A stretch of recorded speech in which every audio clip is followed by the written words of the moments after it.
السلام عليكم.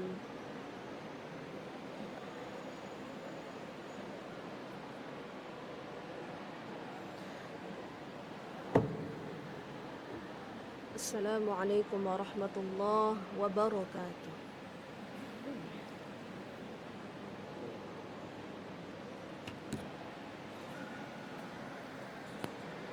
السلام عليكم ورحمة الله وبركاته.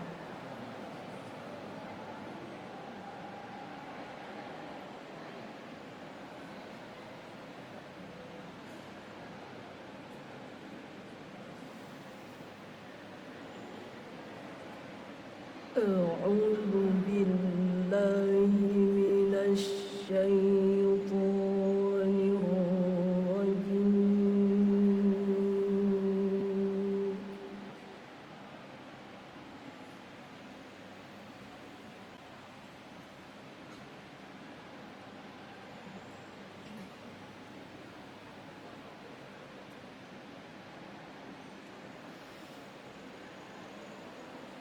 بسم الله الرحمن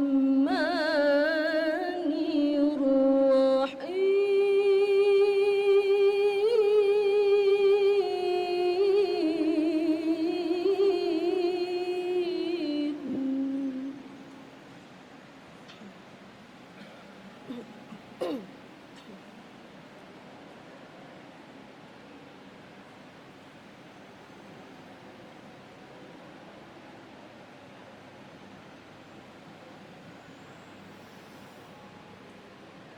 إن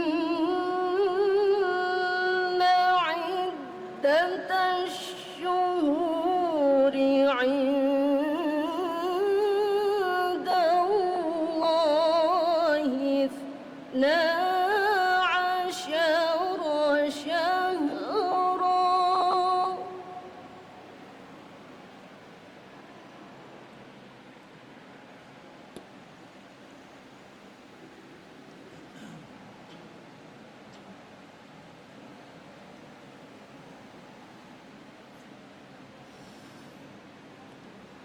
في كتاب الله يوم خلق السماوات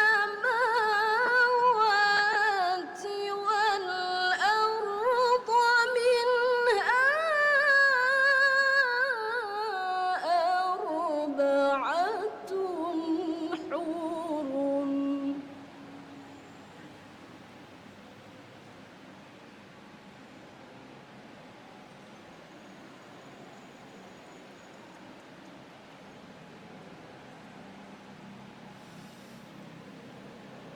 ذلك الدين القيم فلا تظلموا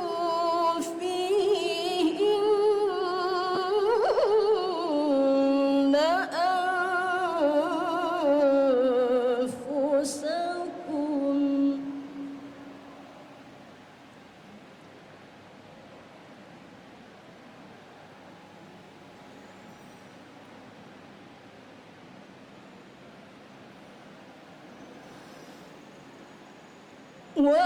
وقاتلوا المشركين كافة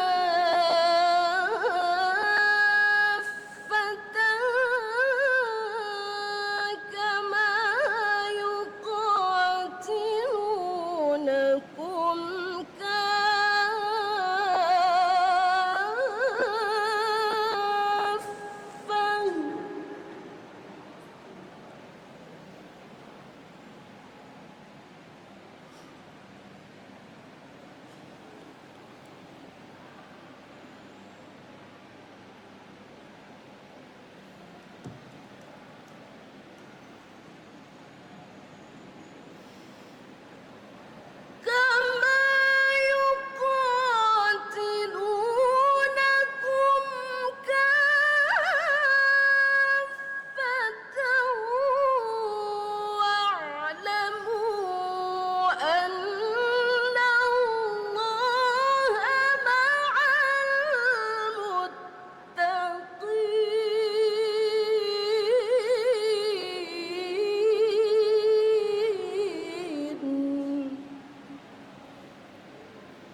إنما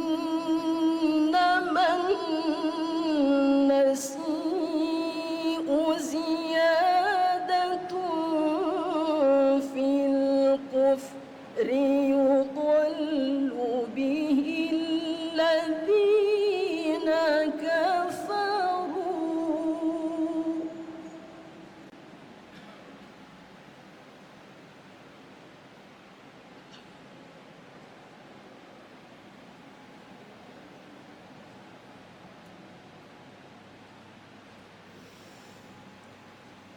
يضل به الذين كفروا يحلونه عاما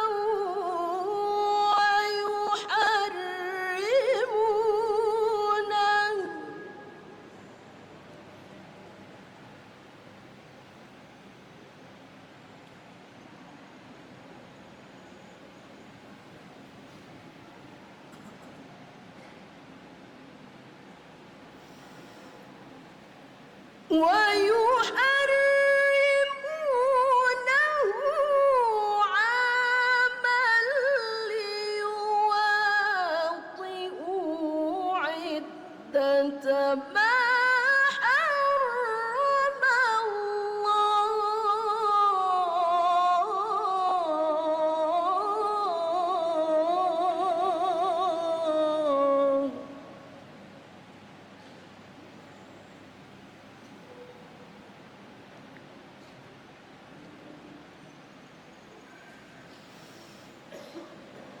ما حرم الله فيحلوا ما حرم الله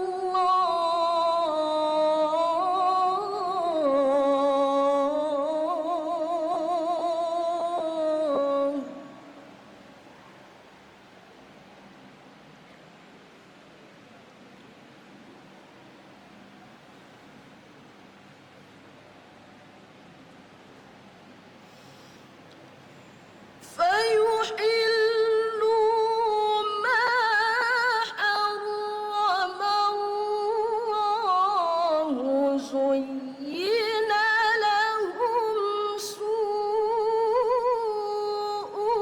أعمالهم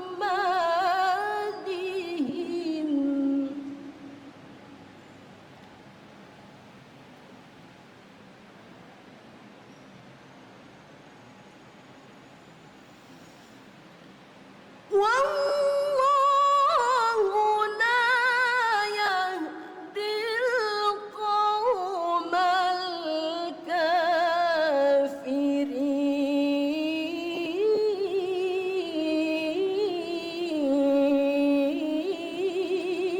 الكافرين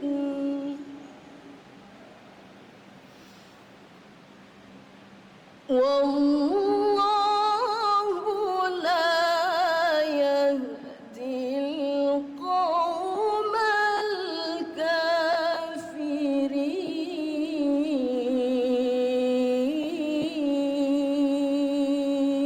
الكافرين صدق الله العظيم.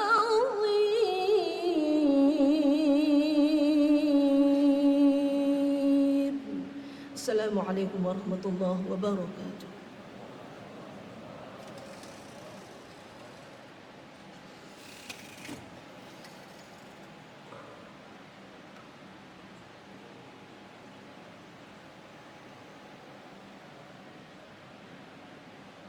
Pembacaan doa Bapak Muhammad Usman Ensos dan Muhammad silakan.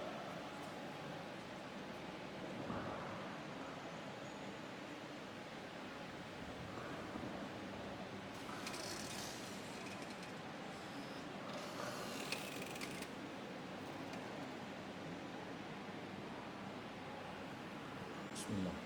Assalamualaikum warahmatullahi wabarakatuh. Mari kita berdoa bersama. Semoga kegiatan kita diberkahi, diridhoi oleh Allah dan semoga kita sekalian diberikan hidayah oleh Allah tetap dalam keistiqomahan dalam ketaatan kepadanya. Bismillahirrahmanirrahim.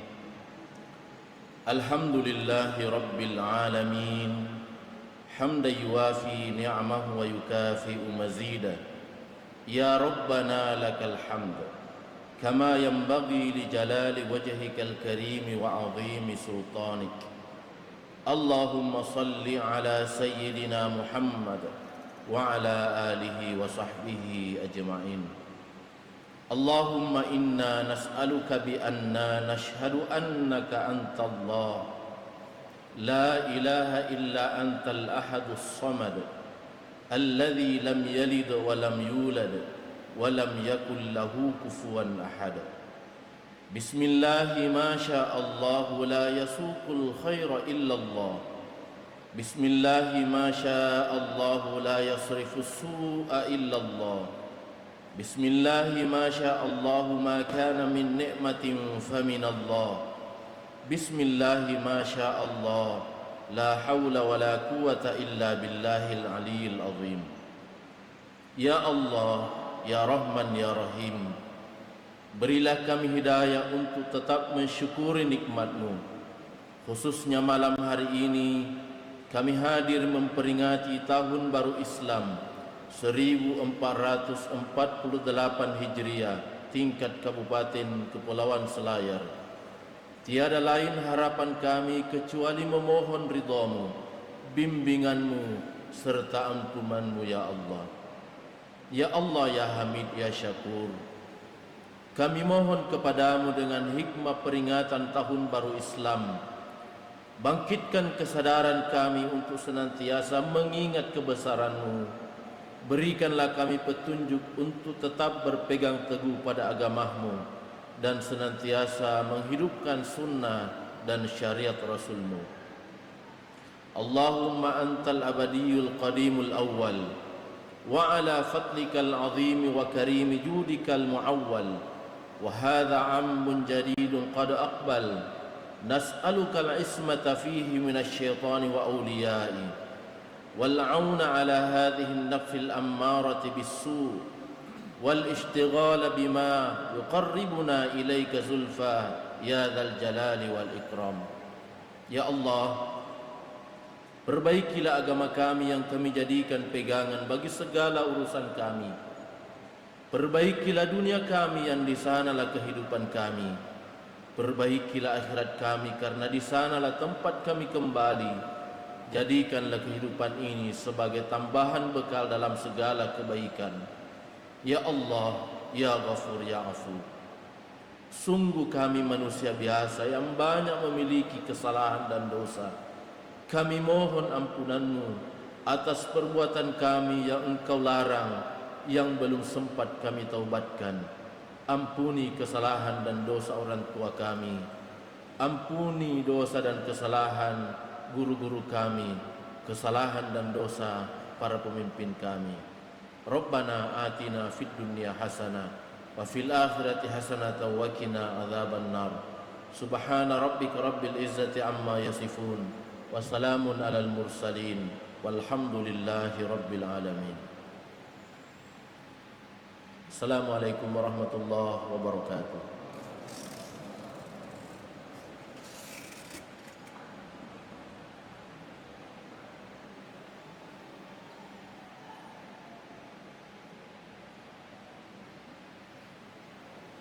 Sambutan Bupati Kepulauan Selayar, Asisten Pemerintahan dan Kesra, Bapak Zakiruddin SP yang hormat, silakan.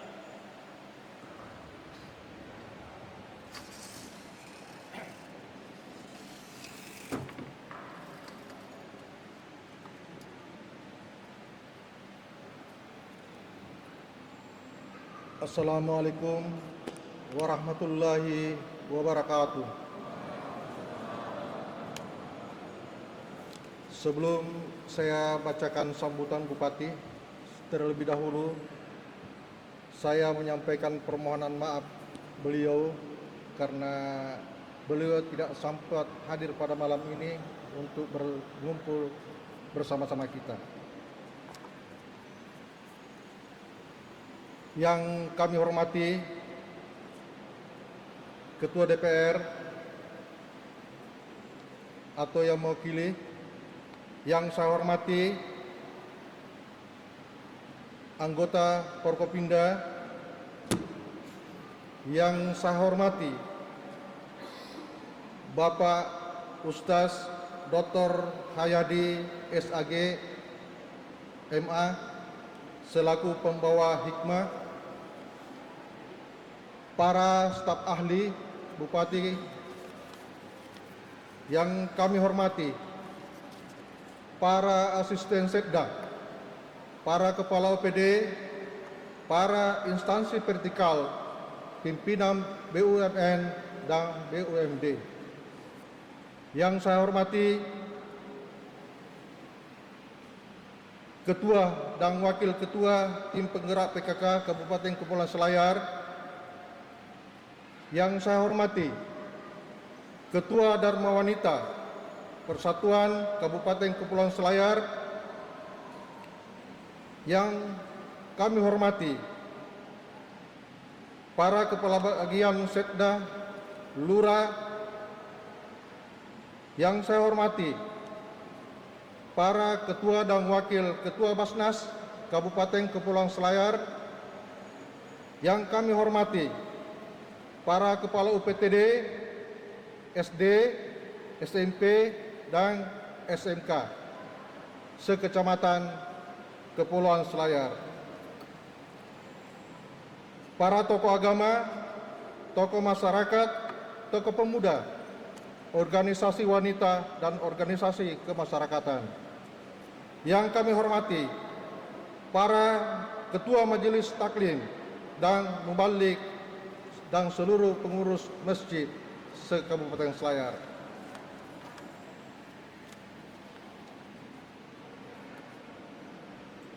Alhamdulillah, dengan iringan rahmat, hidayah serta inayah Allah Subhanahu wa taala, kita semua dapat berkumpul dalam suasana yang penuh ketakwaan dan rasa persaudaraan pada acara peringatan Tahun Baru Islam 1 Muharram 1448 Hijriah tahun 2026 Masehi yang bertemakan spirit Hijriah dalam menyukseskan program pembangunan Kabupaten Kepulauan Selayar. Bapak, Ibu hadirin yang kami hormati, salawat dan salam senantiasa kita curahkan kepada junjungan kita Nabi Muhammad SAW, Rasul Allah yang diberi amanah untuk menyempurnakan akhlak manusia. Bapak Ibu yang sangat berbahagia, tidak terasa setahun sudah waktu kita jalani, berarti 1 tahun umur kita bertambah. Padahal hakikatnya justru jatah hidup kita berkurang. Melalui momen ini, marilah kita senantiasa memikirkan dan membuat rencana perhitungan sejauh mana dan sejauh sampai di mana, serta untuk apa umur kita yang sudah kita pakai dan lewati untuk meraih cinta Allah. Jika di masa lalu kita masih punya banyak kekurangan, maka kita berusaha semaksimal mungkin untuk hijrah demi memperbaiki dan menyempurnakan di tahun-tahun yang akan datang. Tahun Baru Hijriah adalah waktu yang tepat melakukan evaluasi diri.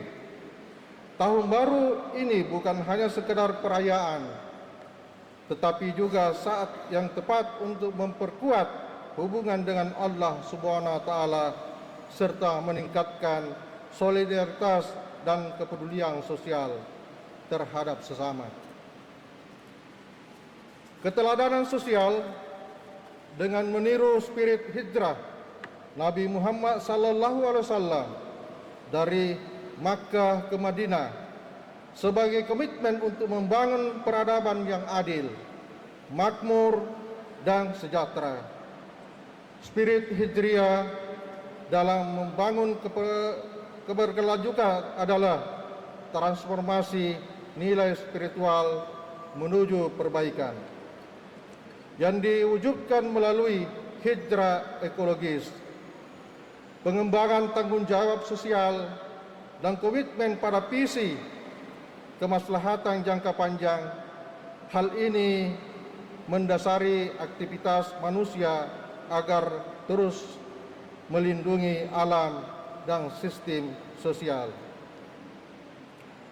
Hijrah pada dasarnya dibangun bukan untuk keuntungan material seperti kekuasaan politik, kepentingan kelas, atau kepentingan golongan, tetapi umat Islam bergerak karena kesadaran sebagai makna dari Umar bin Khattab, diriwayatkan oleh Bukhari dan Muslim.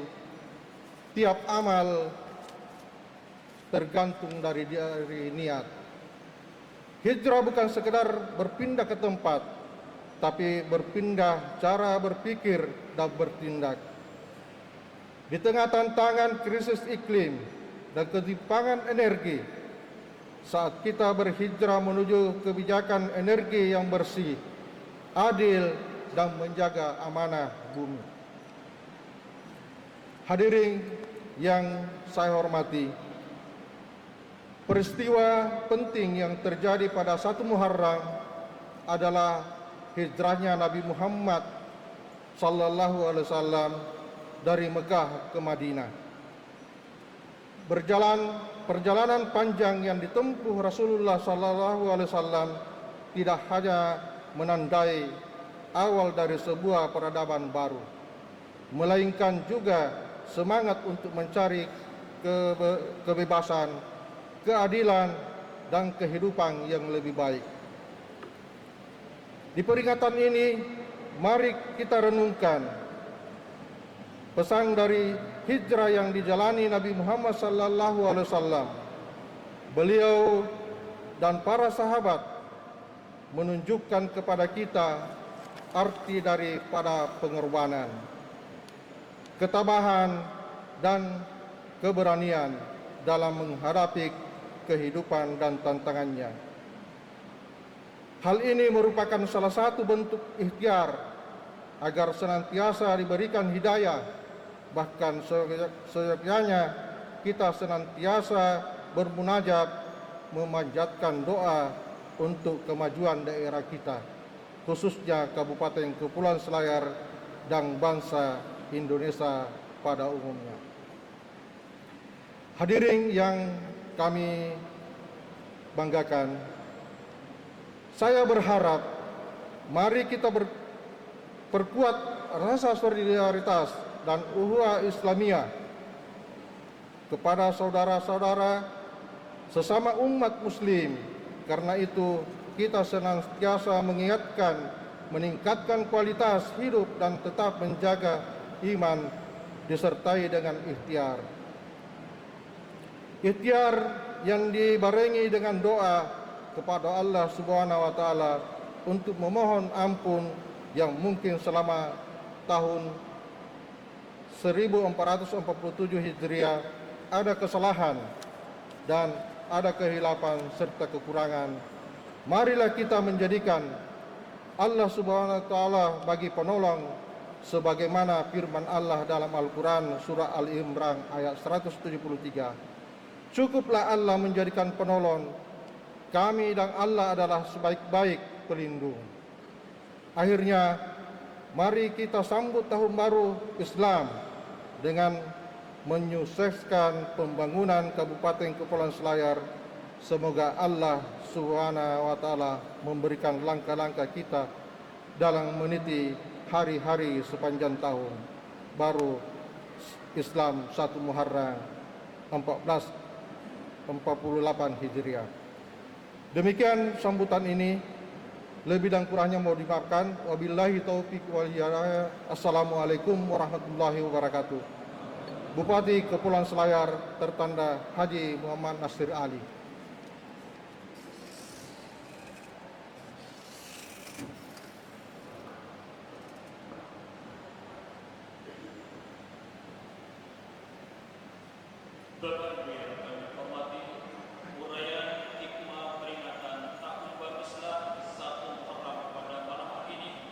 bersama Fasmas Bapak Dr. Hayani SAG MA.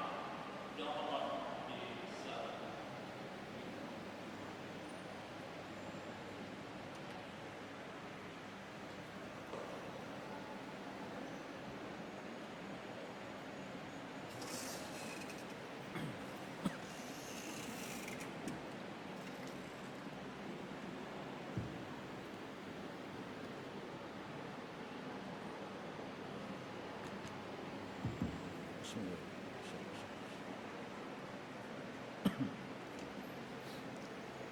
Bismillahirrahmanirrahim.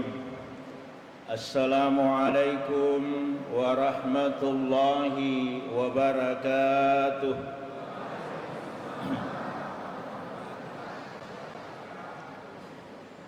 Pertama-tama yang terhormat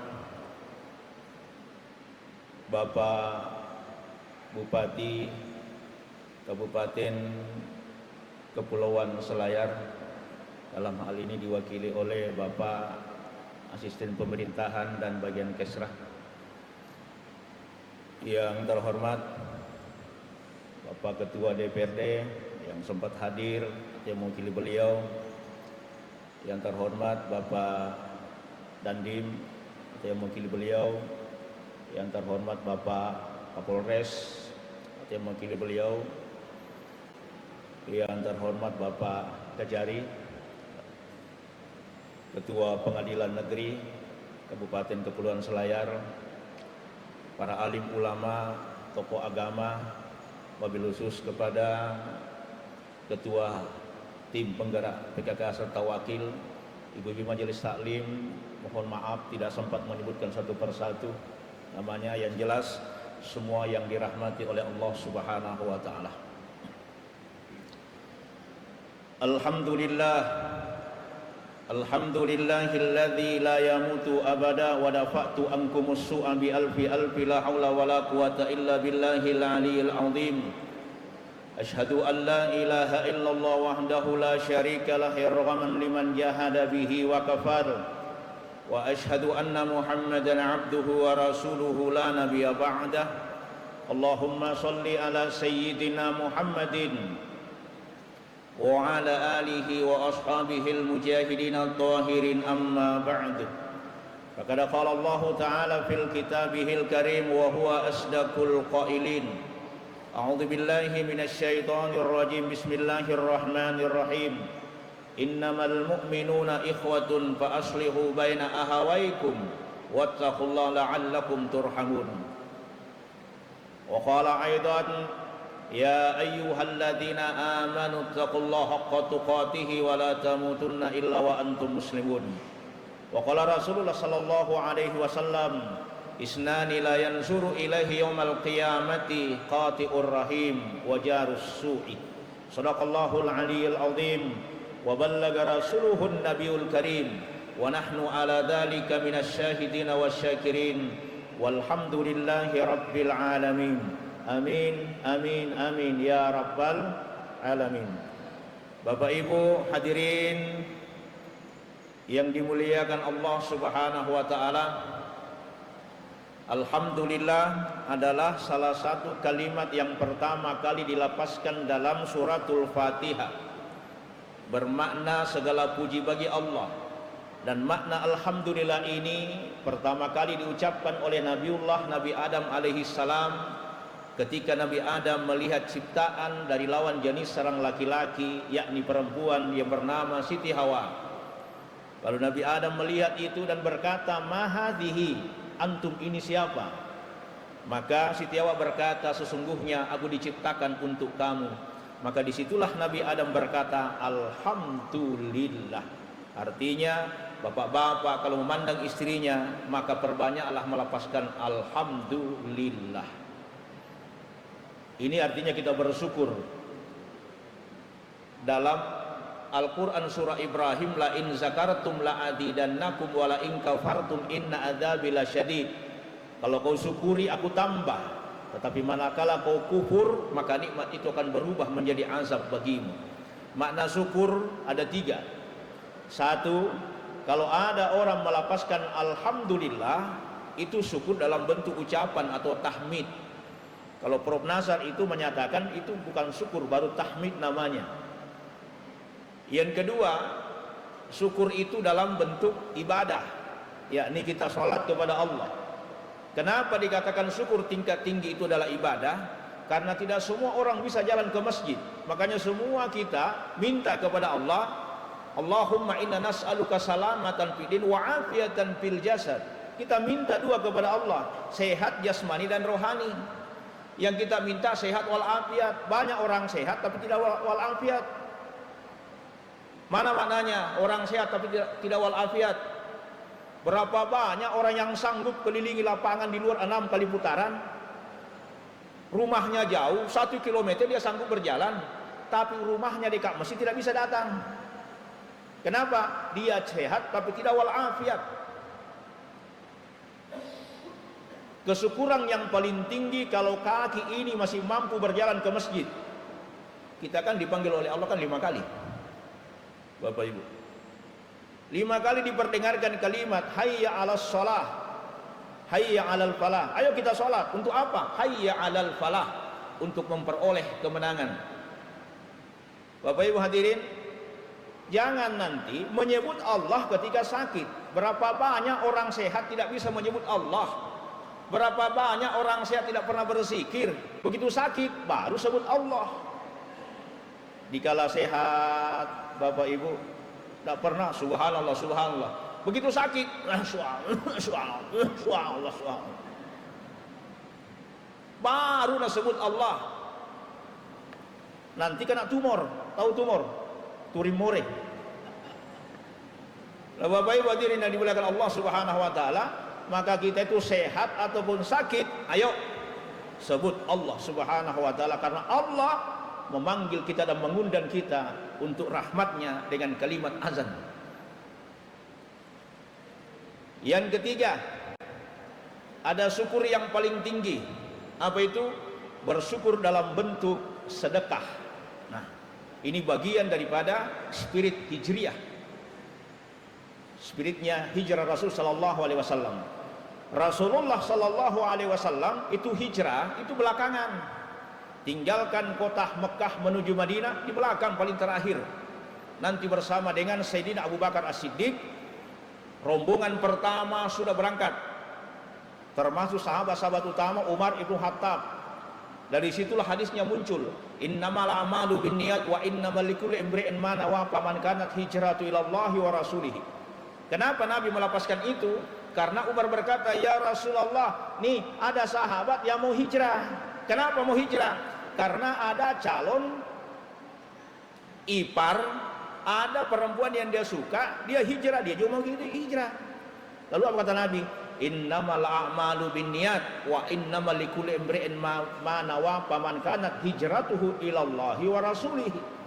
Segala perbuatan itu tergantung kepada apa yang diniatkannya. Kalau niatnya hijrah karena Allah, maka dia dapatkan pahala karena Allah dan Rasulnya. Tapi kalau niatnya karena itu perempuan, maka itu juga yang didapatkan karena perempuan itu. Ini hadisnya langsung dari Rasul kepada Umar ibn Khattab, dan terdapat dalam kitab Irsyadul Ibad bab tentang niat. Nah, Bapak Ibu hadirin yang dimuliakan Allah Subhanahu wa taala, setelah 15 hari hijrah, barulah Umar ibn Khattab menanggalkan, ini hebatnya itu Umar ibn Khattab, sehingga itu Nabi selalu berdoa, ya Allah Islamkan Umar. Karena Umar waktu itu ada 2, termasuk Abu Lahab, itu juga nama aslinya adalah Umar. Pilih Umar yang mau diislamkan. Ternyata yang diridai oleh Allah adalah Umar ibn Khattab, atau singa padang pasir. Itu Umar jago gulat, Bapak Ibu. Saking jagonya bergulat, dia pernah bergulat mulai pagi sampai maghrib, tidak ada yang kalah. Itu di pasar Ukats itu Umar. Begitu dia masuk Islam, semua kekuatannya dipakai untuk membela Islam. Begitu Islam Umar, apa kata Umar? Saya hari ini masuk Islam, siapapun yang berani mengganggu Islam berhadapan dengan saya. Nah, itu kekuatan yang dipakai Umar ibn Khattab. Sehingga itulah doanya Nabi diterima oleh Allah, dan dia termasuk pembaharu dalam Islam. Dia juga yang pertama kali mengusulkan Al-Quran untuk dibukukan. Apa kata Umar kepada Abu Bakar As-Siddiq ketika terjadi peperangan, 70 penghafal Al-Quran meninggal dunia. Lalu Umar berpikir, ya Abu Bakar, kalau terjadi peperangan 70 penghafal Al-Quran meninggal dunia, saya khawatir Al-Quran tidak akan sampai kepada anak cucu kita. Terus bagaimana usulmu? Kalau begitu Al-Quran kita tulis dan kita bukukan. Apa kata Abu Bakar? Saya takut Umar, Nabi tidak pernah melakukan itu dan itu adalah bid'ah. Ini kan banyak sekarang, dikit-dikit bid'ah, dikit-dikit bid'ah. Ini juga tahun baru Islam bid'ah, karena Nabi tidak pernah ceramah begini bid'ah. Bid'ah itu Umar. Yang kedua kalinya, sampai yang ketiga kalinya, apa kata Umar? Bukukan Al-Quran. Kalau tidak dibukukan, Al-Quran tidak akan sampai ke anak cucu kita. Kita kalau mau ikuti Nabi, sanggup enggak kita membaca Al-Quran tidak melihat kitab dari mulut ke mulut? Itu baru asli. Turun ayat, lepaskan, dihafal sahabat. Baca Al-Quran seperti ini bid'ah. Karena Nabi tidak pernah baca kitab, dia hafal. Bapak Ibu, apa kata Umar? Biarlah itu bid'ah, yang penting hasanah. Nah, situlah muncul bid'ah itu ada dua, ada yang hasanah, ada yang khurafat. Selama tidak mengandung syariat, sholat isya 4 rakaat dijadikan 5 rakaat, nah itu baru bid'ah. Itu syariat. Yang kita sentuh bukan isinya, tapi kulitnya boleh kita sentuh. Nah, itulah tadi membukukan Al-Quran tidak masuk dalam kaidah bid'ah. Kenapa? Karena ini kemaslahatan umat. Setelah hijrah Nabi, barulah Umar menanggalkan tahun baru Islam. Itulah setelah 15 hari Nabi berada di Yasrib, dirubah menjadi Madinah, baru Umar ibn Khattab menanggalkan tahun baru Islam setelah hijrahnya Rasulullah sallallahu alaihi wasallam. Latar belakang hijrah Nabi karena gangguan orang-orang kafir Quraisy sampai kepada tingkat pembunuhan. Nah, itu Rasul sallallahu alaihi wasallam malam itu akan dibunuh. Seluruh algojo-algojo dikumpulkan, lalu rumah Nabi dikepung. Maka yang menemani beliau adalah Abu Bakar, ada Ali bin Abi Thalib, anak muda yang menggantikan Nabi tidur di tempat tidurnya. Jibril datang memberitahukan bahwa sesungguhnya akan terjadi pembunuhan sebentar malam dan engkau yang diincar ya Rasulullah. Lalu pada saat Nabi dikepung rumahnya, pagar betis tidak ada yang bisa lolos, maka turunkan Al-Quran, ada ayat 9 pada surah Yasin. Waja'alna min baini aydihim sadda wa min khalfihim sadda fa'agsaynahum fahum la yubsirun. Mohon izin Pak Polisi, ini pernah di pesantren ulama kami itu kasih doa ini. Dia bilang, nak, kalau darurat orang siping baca ini ayat. Saya coba-coba, alhamdulillah, betul. Saya tidak bawa SIM, sudah STNK. Lolos-lolos, saya tidak siping. Karena saya lewat di belakangnya mobil bus. Saya itu mau pergi ceramah di situ, tiba-tiba waktunya mepet. Siping orang. Saya coba-coba baca itu ayat. Waja'alna min baini aydihim. Alhamdulillah, lolos. Ternyata ada hal-hal yang seperti itu. Tapi ini bukan hadis ya. Bukan hadis. Cuma pakaiannya ulama kita yang biasa dipakai seperti itu. Dan ini juga ada kaitannya dengan 10 Muharram nanti. Nah, Bapak Ibu hadirin yang dimuliakan Allah Subhanahu wa taala, makna waja'alna min baini aydihim sadda wa min khalfihim sadda, bahwa sesungguhnya di hadapan mereka ada dinding, di samping mereka ada dinding, di belakang mereka ada dinding, fahum la yubsirun. Kami butakan mata mereka, kata Allah, lalu mereka tidak melihat Nabi keluar persis berada di depannya. Jadi perintah ini Allah yang membutakan mata mereka, orang-orang kafir Quraisy itu, sehingga Nabi lewat bersama dengan Abu Bakar dan mereka selamat dari pembunuhan pada malam itu. Dan Nabi berhasil bersembunyi di Gua Sur. Di sini Nabi mulai meninggalkan kota Mekah dan di situ dihitung hijrahnya Rasulullah sallallahu alaihi wasallam. Di Gua Sur itu juga ada peristiwa yang luar biasa. Selama ribuan tahun ada ular, ada mengatakan kalajengking, tapi yang paling sahih adalah seekor ular yang ribuan tahun berada di situ dalam gua di Gua Sur dan berada di lubang kecil, sementara Nabi di situ bersembunyi dengan Abu Bakar As-Siddiq kemudian ular itu memunculkan kepalanya lalu menutupi kakinya Abu Bakar As-Siddiq. Lalu ular itu menggigit dan mematuk daripada kaki betis Abu Bakar As-Siddiq, lalu dia merintih karena racunnya. Kebetulan Nabi tidur di pangkuannya Sayyidina Abu Bakar As-Siddiq. Karena sakitnya gigitan ular itu dan racun menyebar, maka air mata Abu Bakar As-Siddiq keluar dan menyentuh pipi Nabi. Lalu apa kata Rasul sallallahu alaihi wasallam kepada sahabat beliau? "Ya Abu Bakar, apakah kau sedih karena kita dikejar-kejar?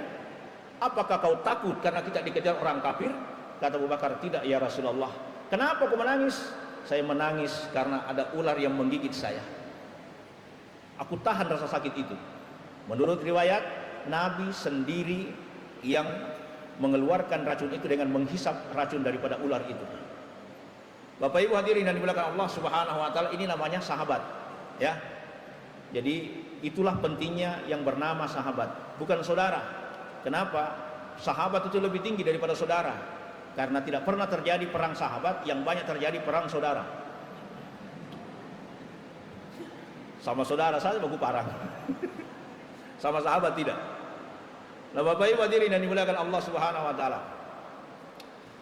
3 hari 3 malam berada di Gua Sur. Lalu siapa yang membawakan makanan? Adalah anak daripada Abu Bakar As-Siddiq. Setelah itu Nabi melanjutkan perjalanan dan dibantu oleh seorang pemuda penunjuk jalan dari orang-orang Yahudi. Maknanya kita boleh bekerja sama dengan lain agama. Inilah namanya moderasi beragama. Jangan menolak mereka. Mereka adalah saudara kita, sebangsa dan setanah air. Cuma beda keyakinan tidak ada masalah. Dia sama-sama makhluk Allah. Ini kan kadang-kadang kita dia non muslim. Tidak, dia makhluk Allah. Itu dulu prinsipnya. Bukan persoalan akidahnya. Persoalannya karena dia sama-sama makhluk Allah. Boleh jadi mereka lebih mulia daripada kita. Kenapa? Karena kau yang menghina. Ingat, la yu'minu ahadukum, tidak beriman seorang beriman kalau tidak mampu menjaga lisannya. Ini kadang-kadang kalau kita lihat kekurangannya orang, pokoknya dicaci maki. Padahal apa kata Nabi? Wa man kana yu'minu billahi wal yaumil akhir falyukrim daifahu falyakul khairan aw liyasmut falyukrim jarahu. Kalau kau beriman kepada Allah dan Rasulnya, maka satu, hendaklah kalian memperbaiki cara bicaramu. Kalau tidak mampu berbicara dengan baik, maka diamlah. Diam itu adalah emas. Dan memang bagus sekali ini hadis, Bapak Ibu. Saya sering pakai ini hadis. Diam itu adalah emas. Kenapa? Kalau istriku ku antar pergi beli emas, saya diam saja. Pak, kenapa diam? Bu, ada hadis Nabi. Diam itu adalah emas. Ya, saya diam saja. Pakai itu, Pak. Apalagi efisiensi sekarang. Dan kita bersyukur. Saya bersyukur sekali kalau di Sulawesi Selatan, Pak, dulu ada penelitian, rata-rata yang gemuk-gemuk itu adalah guru TK. Karena kalau muridnya makan, dia ikut makan. Sekarang sama rata semua, SMP, SD, SMA, semua gemuk, semua gurunya. Kenapa? Gara-gara MBG. Tak satu guru 5 ompreng. Kalau bilang nih, mana kompe-kompemu? MBG itu. Bapak Ibu hadirin yang dimuliakan Allah, berterima kasihlah sama Pak Prabowo, kasih makan gratis. Hadirin yang dimuliakan Allah Subhanahu wa taala. Setelah Nabi sudah berada di Yasrib, disitulah bayang-bayang Rasul sudah kelihatan. Sampai ke Yasrib disambut dengan nyanyian, qala al-badru alaina min thaniyatil wada. Ini terdapat dalam kitab Al-Barzanji. Disambut dengan nyanyian puji-pujian kepada Nabi, sehingga mereka berbondong-bondong menyambut Rasul sallallahu alaihi wasallam. Artinya hijrah itu dakwah satu tidak diterima, yuk pindah ke dakwah yang lain. Jangan pernah berputus asa. Kalau dakwahmu tidak diterima dalam satu posisi, ingat apa kata Gus Dur? Kalau kau tidak dihargai sama orang itu, jangan coba menjelaskannya, sebab carilah tempatmu yang bisa dihargai. Artinya jangan pernah menjadi pelangi kepada orang yang buta warna. Ya, dipahami ini Bapak Ibu. Oleh karena itu Nabi datang ke Yasrib kemudian Yasrib dirubah menjadi Madinah. Disinilah awal peradaban Islam dibangun oleh Rasul Sallallahu Alaihi Wasallam dengan menjadikan Yasrib sebagai ibu kota negara Islam yang pertama. Itulah Madinah Al-Munawwarah. Bapak Ibu hadirin yang dimuliakan Allah Subhanahu wa taala. Apa spirit daripada hijrah ini? Hijrahnya Rasul Sallallahu Alaihi Wasallam. Pertama, bulan Muharram adalah bulan yang diharamkan oleh Allah apa? Melakukan pertumpahan darah. Jadi ada 4 bulan itu. Bulan Zulqaidah, Zulhajji, kemudian Muharram dan Sya'ban. Kenapa mulia Sya'ban? Karena berdekatan Ramadan. Kenapa mulia Sya'ban? Karena bulan Sya'ban di situ ada peristiwa Isra dan Mi'raj. Kenapa Muharram mulia?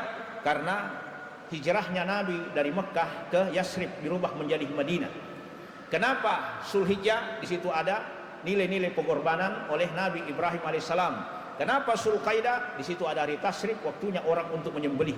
Jadi ada tempat-tempat yang dimuliakan oleh Allah Subhanahu wa taala. Maka Muharram spiritnya adalah pertama, hijrah itu adalah ibadah di sisi Allah Subhanahu wa taala. Apa ibadahnya hadirin? Ibadahnya adalah dengan banyak mengingat kepada Allah Subhanahu wa taala. Kata Nabi, "Nawwiru buyutakum bis-shalah wa qiraatil Qur'an."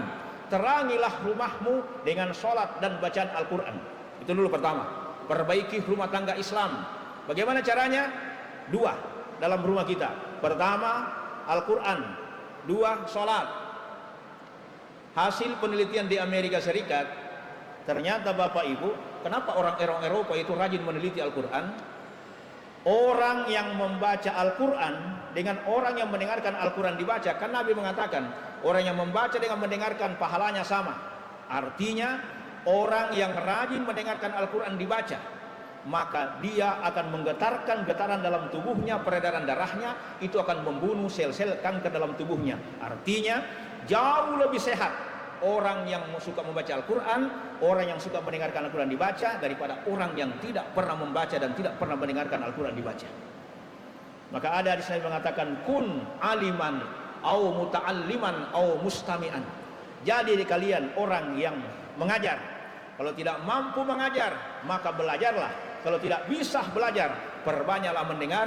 Jangan menjadi golongan yang keempat, tidak mau mengajar, tidak mau belajar, dan tidak mau mendengar. Berarti menjadi golongan yang keempat itu. Hadirin, bagaimana rumah tangga bisa terang? Ingat, lampu bercahaya Bapak Ibu. Tapi cahaya lampu tidak akan pernah tembus ke hati. Yang tembus ke hati cuma 2 cahaya. 1, cahaya solat. Yang kedua, cahaya Al-Quran. Kok bisa cahaya solat? Satu-satunya yang tidak boleh ditinggalkan adalah ibadah solat. Sesempit apapun kehidupanmu, maka dia oge si peri na atu tungemu. Sesempit apapun kehidupanmu, jangan pernah meninggalkan ibadah solat. Kalau kau sudah sempit kehidupanmu, sudah sulit kehidupanmu, lalu kau tidak sholat, berarti 2-0. Kalau bahasa domino itu lempak kosong. Lempak kosong ini Pak populer pada acara halal bihalal. Dulu ada syekh dari Mesir diundang untuk acara halal bihalal. Di Mesir, di Arab tidak ada acara halal bihalal. Dia tidak ngerti apa itu halal bihalal. Datang ulama kita dari Sulawesi menerangkan halal bihalal itu, kebetulan ini syekh rajin juga main gaplek, main domino. Halal bihalal itu seperti dengan orang main domino, maksudnya ya lempak kosong atau lempak kosong, tidak ada nilainya. Oh begitu, artinya saling memaafkan dan saling menghalalkan perbuatan kita, baru dia paham. Jadi ternyata itu domino itu silaturahmi juga, yang penting tidak salah kode. Sekarang kan sudah ada itu acaranya itu, organisasinya domino itu Bapak Ibu, dan itu berpikir ada silaturahmi di situ. Ya, hadirin yang dimuliakan Allah Subhanahu wa taala. Kemudian setelah itu hadirin, maka bagaimana sholatnya? Nah ini ada tingkatannya Bapak Ibu. Tapi ternyata sholat itu ada peristiwanya semua. Satu, kita ambil sholat subuh. Siapa yang pertama kali melaksanakan sholat subuh? Itu adalah Nabi Adam alaihi salam. Kenapa Nabi Adam melaksanakan sholat subuh? Nabi Adam diusir dari surga. turun ke bumi gelap. Begitu gelap, gelisah manusia itu, Pak. Kalau bertemu dengan kegelapan, gelisah. Coba, andai kata PLN besok mengumumkan bahwa nanti Kabupaten Kepulauan Selayar akan terjadi mati lampu 3 hari, pasti gelisah mati itu. Apa yang pertama dilakukan? HP dicas, power bank dicas. Itu dulu. Kita gelisah kan? Kenapa? Mau bertemu dengan kegelapan.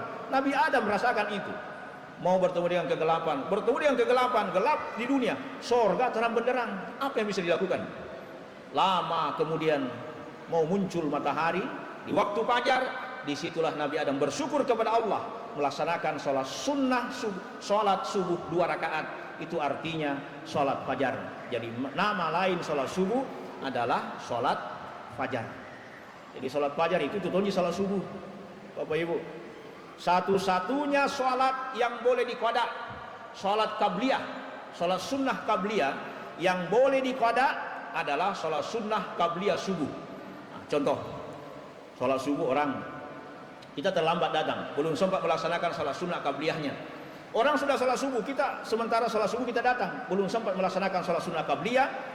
Setelah selesai sholat subuh, maka boleh melaksanakan sholat sunnah qabliyah subuh dengan niat qadaan lillahi ta'ala.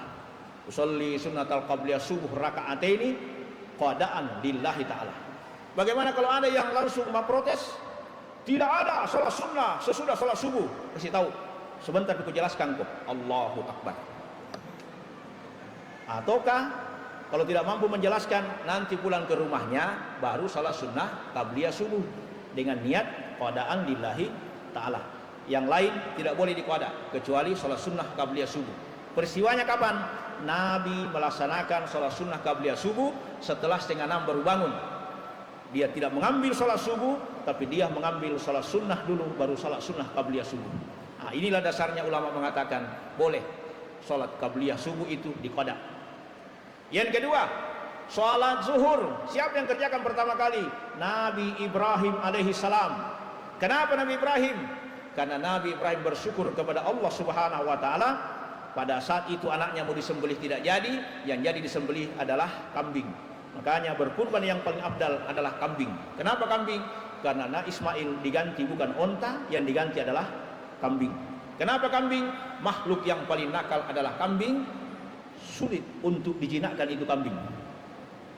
Harimau hebat diperintah di sirkus. Gajah besar diperintah di sirkus. Ular berbisa diperintah di sirkus. Tapi kambing nakal tidak ada, pas sirkus semua ambil. Ada enggak kambing masuk di sirkus, Pak? Tidak ada itu. Yang ada adalah binatang buas semua. Tapi kambing tidak. Kenapa? Maknanya ketika menyembelih kurban, artinya kita menyembelih seluruh sifat hewan yang melekat pada diri manusia. Bukan puas melihat kambing menggelepar ketika disembelih, tetapi kita mampu melepaskan sifat-sifat hewan yang melekat pada diri kita. Itu maknanya.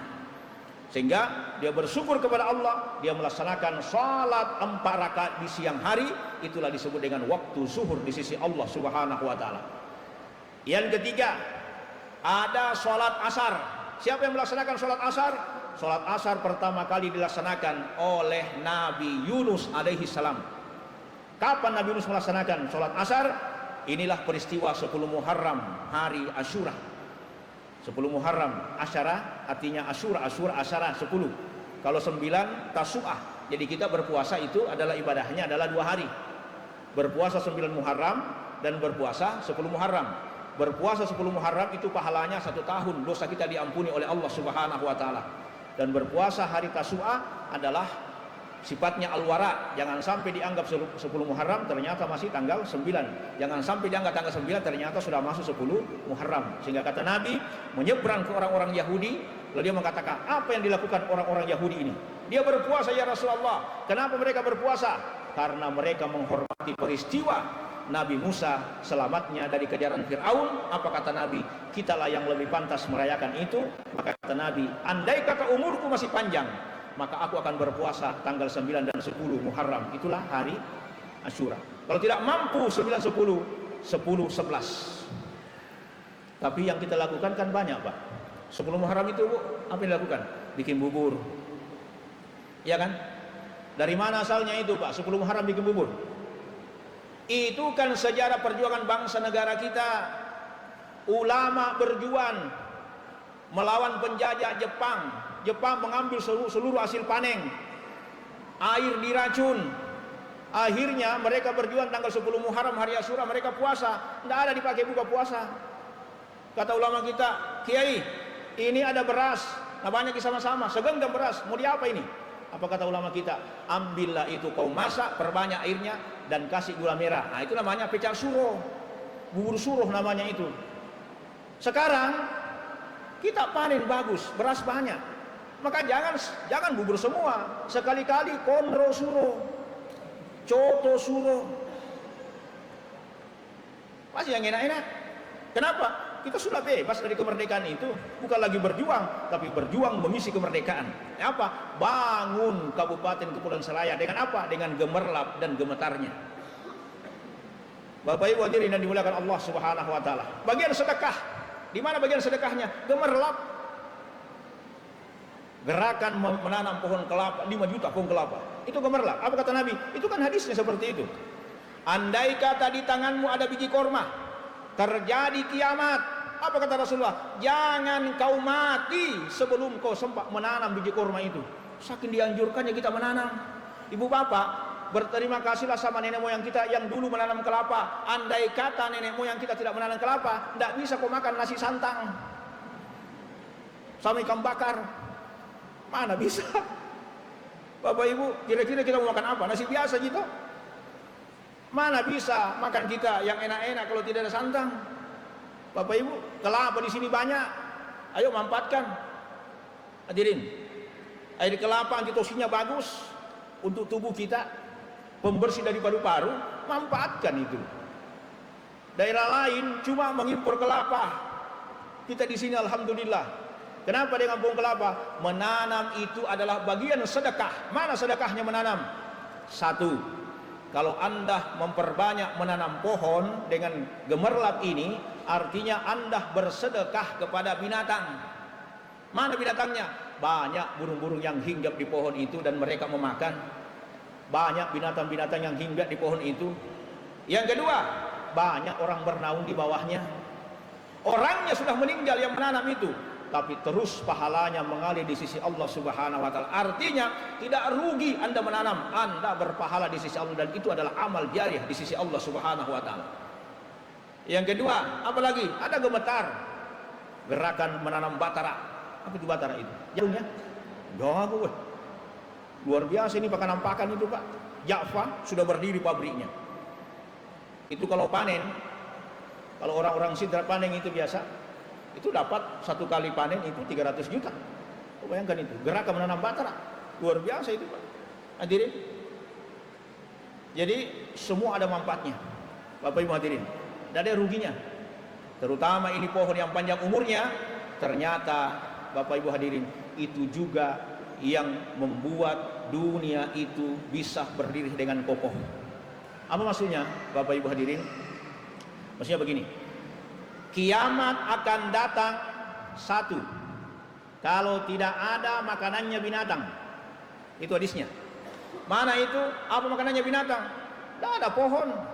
Kalau sudah tidak ada lagi pohon, maka disitulah salah satu cirinya kiamat. Karena tidak ada makanannya binatang. Kita di sini alhamdulillah, Bapak Ibu. Yang kedua dari kesehatan. Kalau matamu mau sehat, lihat tanaman yang warna hijau. Kalau ibu-ibu kan paling-paling kan bunga-bunga, ya, aglonema, rubiping, anjani, mimimer, puring, keladi, janda bolong, janda roem, sansifera, gendong anak, lidah mertua. Oh itu semua dilihat. Kalau kita banyak pohon, alhamdulillah. Termasuk penyumbang udara yang bersih adalah pepohonan. Kalimantan penyumbang udara bersih.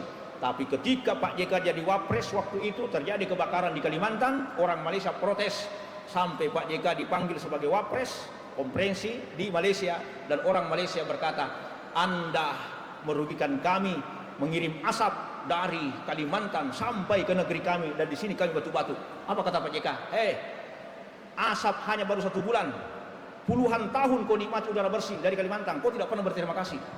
Baru 1 bulan asap datang, kau mencaci maki kami sementara engkau sudah menikmati puluhan tahun itu udara bersih dari Kalimantan, kau tidak pernah berterima kasih kepada kami. Itulah hebatnya Pak JK, spontan Bapak Ibu hadirin. Dan itu memiliki naluri yang luar biasa yang seperti itu dalam berdebat. Kemudian hadirin dan dimuliakan Allah Subhanahu wa taala. Nabi Yunus kenapa sholat seperti itu? 4 rakaat di waktu asar. Karena ada 4 kegelapan yang ditemui Nabi Yunus alaihissalam. Ditelan oleh ikan nun. Gelap dalam perut ikan, gelap dalam kesendirian, gelap di malam hari, gelap di dasar lautan. Sampai Nabi Yunus bersikir kepada Allah. Apa sikirnya Nabi Yunus?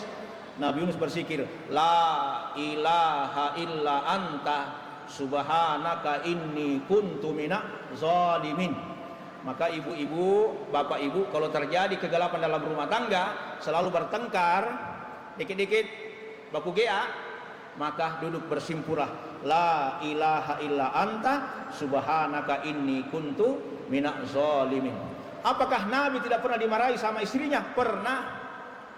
Nabi pernah diomeli sama istri beliau ketika Umar mau datang mengadu kepada Rasulullah. Umar sampai di depan rumahnya Nabi, ternyata Nabi juga dimarah-marahi sama istrinya. Nabi saja Pak dimarah-marahi sama istrinya, apalagi kita bukan Nabi. Maka itulah maknanya perempuan memang ras yang paling kuat Pak. Berapa aja kalau 01? Di atas 00. Nabi bilang suaminya, Ustaz, saya ini yoker merah kan di rumah.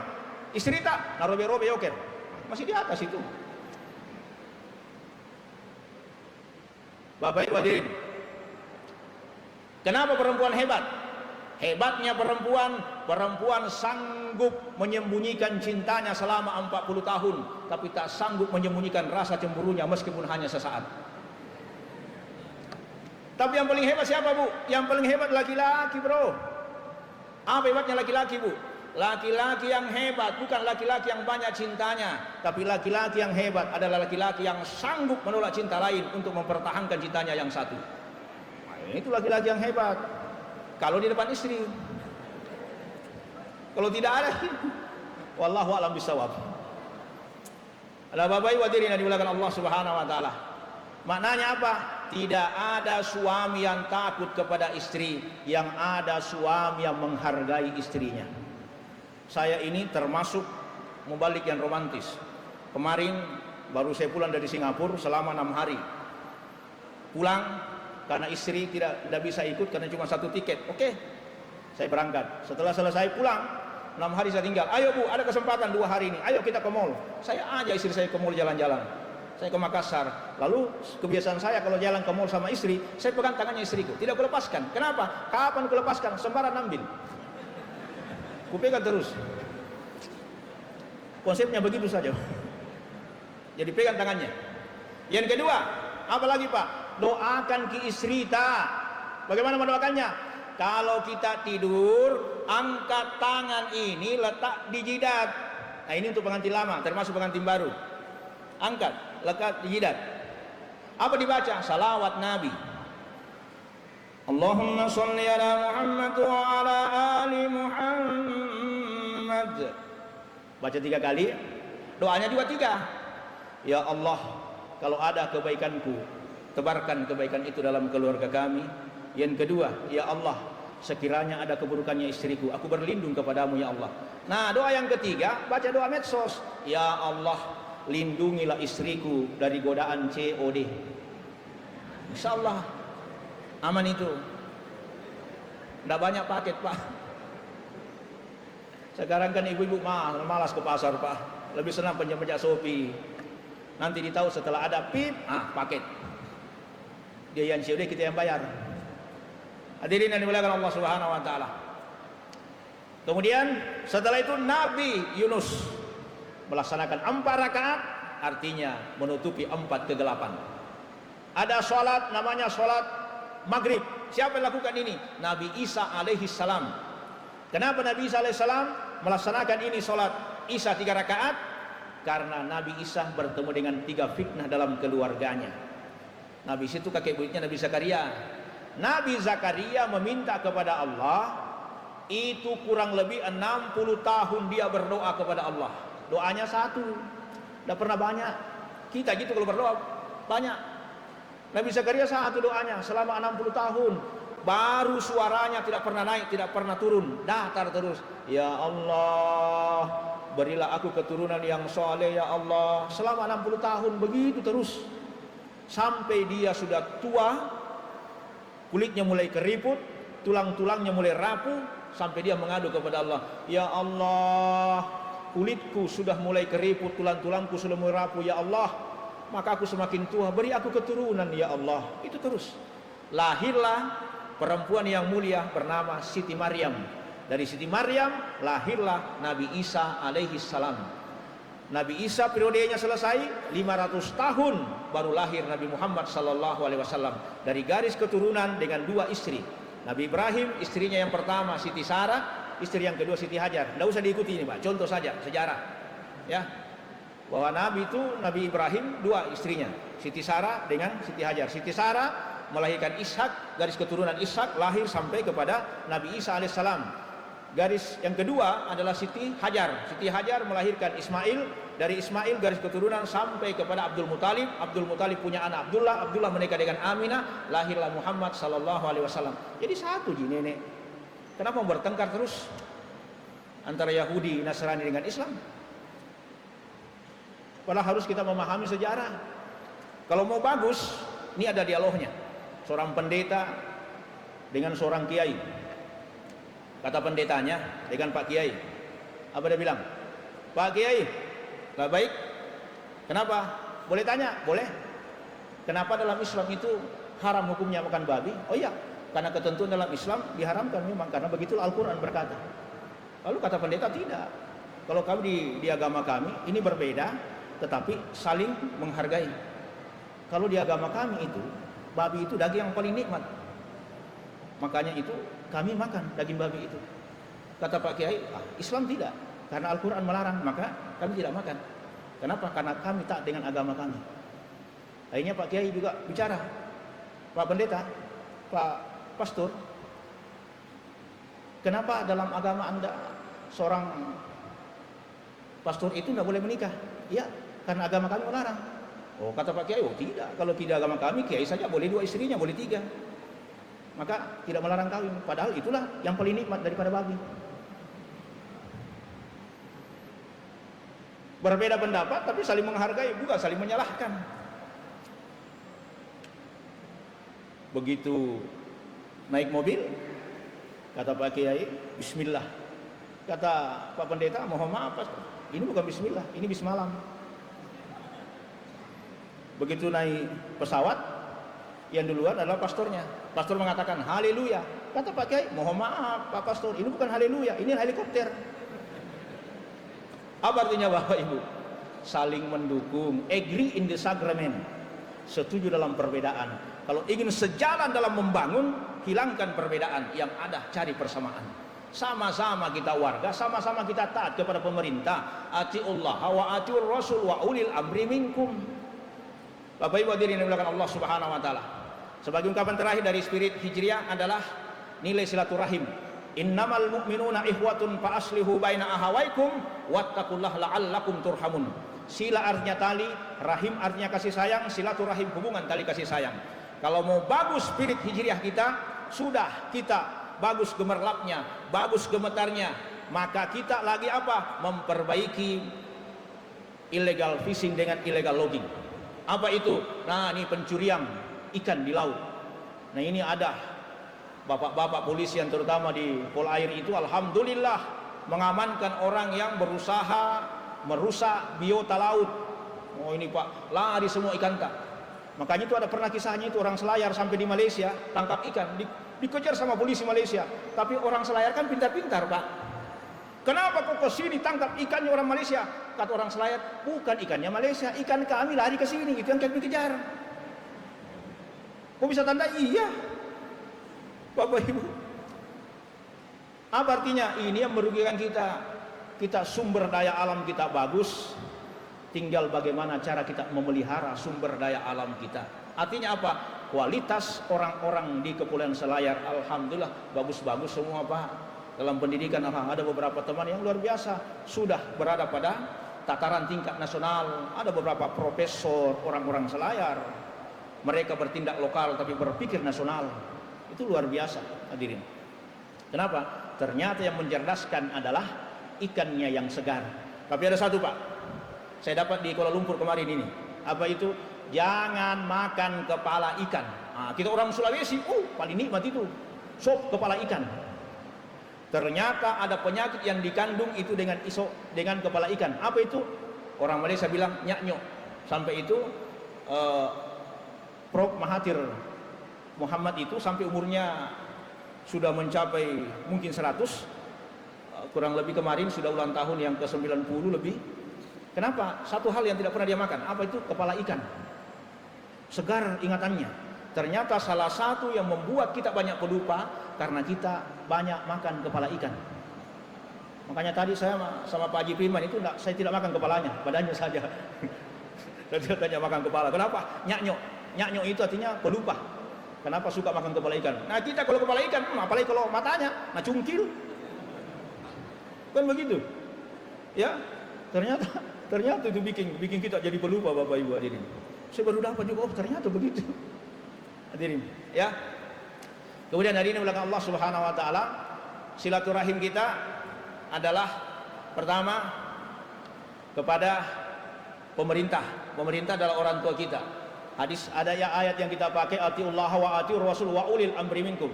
Taatilah Allah, Rasulmu dan pemerintah setempatmu. Maka dia adalah merupakan orang tua kita. Program kerja, yuk kita rame-rame untuk bersatu membangun. Sebab bersatu itu maknanya seperti ini. Kata Imam Al-Ghazali, munkal yadain. Lihatlah kedua buah tanganmu dalam bekerja sama. Ini jempol. Jempol kalau ini naik, yang 4 ini tunduk, pasti bagus. Tidak dan tidak. Ini bahasa WA. Mantap, mantap, mantap. Ini yang naik jempol. Apa artinya jempol? Itulah pemerintah. Jadi makanya pemerintah itu tandanya seperti ini, gemuk pendek. Tapi tidak semua pemerintah gemuk pendek. Nih, ini yang gemuk, sejahtera. Ini siapa ini? Ini orang berilmu. Makanya pemerintah itu selalu bersama dengan staf asisten ahli. Nih, orang-orang berilmu punya. MUI, Majelis Ulama selalu berada yang menunjuk. Nah, di sini bagus ada jembatan, di sini bagus di pariwisata, di sini bagus. Nah, ini. Jadi telunjuk. Ini siapa ini? Yang ditanya yang paling tinggi, TNI Polri. Makanya kalau mau masuk tentara dengan polisi, diukur tingginya. Kalau laki-laki 165 ke atas, kalau perempuan 160. Kapan CPR? Tidak bisa. Ini tinggi. Yang paling tinggi nih. Ini siapa ini? Ini orang kaya. Kenapa orang kaya? Ini yang pakai cincin. Jari kita yang pakai cincin cuma ini yang 2. Perempuan ini jari apa ini namanya, Bu? Perempuan ini namanya apa? Jari manis. Apa artinya? Perempuan punya jari manis, tidak butuh janji manis, yang dibutuhkan cincin di jari manisnya. Tuh, itu perempuan itu. Ini orang kaya. Tidak boleh 3 jari kita pakai cincin laki-laki. Nih 3 jari. Tidak boleh ini Pak, pakai cincin laki-laki 3. Yang boleh cuma ini 2. Ini namanya tangan higienis. Nabi makan dengan 3 jari. Ini hadisnya situasional. Apa yang dimakan dengan 3 jari? Biji-bijian, korma, jagung, gandum, roti, makan 3 jari. Tapi kalau makan nasi santang, 5 jari. 5 jari makan itu. Jangan 3. Kalau 3 kapan bisa habis? Ya. Nah, 3 jari ini. Maksudnya 3 jari, tangan higienis. Artinya ini tidak cuci tangan. Tepuk-tepuk, saya jabat tangan, tiba-tiba ada kue, saya ambil 3 jari. Kalaupun ada racun, dia bisa menetralisir racun dalam tubuh. Nah, ini 3 jari ini.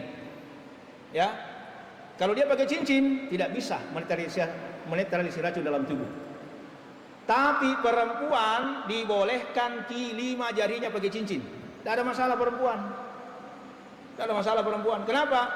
Karena kalau ada racunnya dikeluarkan melalui darah haid. Haid itulah mengeluarkan racun dalam tubuhnya. Ya, makanya kata Nabi, jangan dekati perempuan dalam keadaan haid. Itulah alasan perempuan tidak boleh sholat. Maka salah satunya alasan perempuan tidak sholat adalah karena dia haid. Nabi bilang suaminya, ibu, kenapa kau tidak sholat? Naik benderaku. Itu alasan. Laki-laki, apa alasannya? Tidak ada. Nabi bilang istrinya, bapak, kenapa tidak sholat subuh? Berdiri tiang benderaku. Oh, bukan alasan itu. Pau. Bapak Ibu. Ya. Kemudian silaturahim mana lagi? Nah, tetangga kita, Bapak Ibu hadirin. Ada hubungan kekerabatan tetangga kita, maka perbaiki, doakan mereka. Satu-satunya sahabat doanya diterima oleh Allah dan masuk surga adalah sahabat yang berdoa bukan untuk dirinya tapi untuk tetangganya. Ya Rasulullah, ini ada orang keluar, kita langsung doa, dia harus keluar sudah sholat. Apa kata Nabi? Itu penghuni surga. Kok bisa ya Rasul? Tahajud tidak ada, zikir tidak ada, kenapa bisa masuk surga? Ternyata setiap malam dia berdoa, ya Allah, kalau ada yang membicarakan kejelekan saya mulai tadi pagi sampai ini malam, ampuni dan maafkan dia ya Allah. Ya Allah, beri juga rezeki kepada tetangga dan sahabat-sahabat saya sebagaimana Engkau berikan kepada saya. Sudah itu amin, dia tidur. Itulah membuat dia sehat dan dia masuk surga karena dia selalu doakan tetangganya. Pernah enggak kita guru-guru mendoakan kita punya murid? Ataukah pernah enggak tetangga kita doakan? Yang ada cuma mengatakan iyombo bajabi. Ini yang harus kita perbaiki Bapak Ibu. Terakhir, hubungan kita kepada Allah Subhanahu wa taala melalui ibadah salat sebagaimana yang tadi adalah salat Asar adalah Nabi Yunus dan salat Isya adalah Nabi Musa alaihi salam. Ketika dikejar-kejar Firaun dan selamat, maka dia melaksanakan salat 4 rakaat di malam hari karena dia bertemu dengan 4 kesedihan. Itulah alasannya salat Isya 4 rakaat, karena bertemu dengan 4 kesedihan. Sedih berpisah dengan anak-anaknya, sedih berpisah dengan keluarganya, istrinya, sedih ketika dikejar-kejar Firaun, dan sedih berpisah dengan saudaranya Nabi Harun. Setelah itu lepas, maka terjadi 10 Muharram hari Asyura, dibebaskanlah Nabi Musa alaihissalam dan dia bersyukur kepada Allah melaksanakan salat Isya 4 rakaat. Alasannya adalah 4 kesedihan. Jadi kalau tidak mau sedih kehidupan tak, ayo perbaiki salat tak. Tidak mau gelap dalam kehidupan, pelihara salat Asar. Dan kalau kita mau belajar bersyukur kepada Allah, maka salat subuh sebagai tolak ukur dari ketakwaan dan keimanan kita kepada Allah Subhanahu wa taala. Dengan spirit hijriah, insyaallah segala perbuatan jelek kita tinggalkan, ganti perbuatan yang baik. Bukan berarti seluruhnya kita jadikan sebagai momen untuk kita bangkit, bahwa Kabupaten Kepulauan Selayar insyaallah dengan gemerlap dan gemetarnya jauh lebih baik daripada tahun-tahun yang kemarin. Demikian yang saya sampaikan Bapak Ibu. Terima kasih kepada Pemda Kabupaten Kepulauan Selayar beserta dengan pengurus masjid, Ibu Majelis Taklim, hadirin hadirat, minallahi musta'an wal istiqlal. Billahi taufiq wal hidayah. Wassalamualaikum warahmatullahi wabarakatuh.